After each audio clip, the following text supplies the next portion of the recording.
Hello, day, mga unta na recipe na ko kung paano. So, paano nga labas.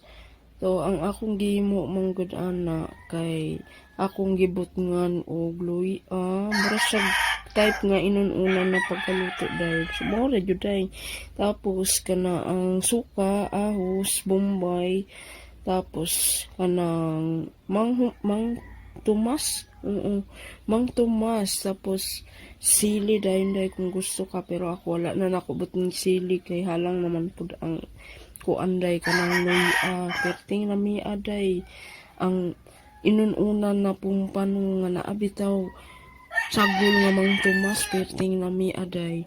Medyo aslom-aslom ug dali ra kaayok ni buhaton nya lami jud kay day sulayi ang pagluto ani di jud ka magmahay perting lami agyod.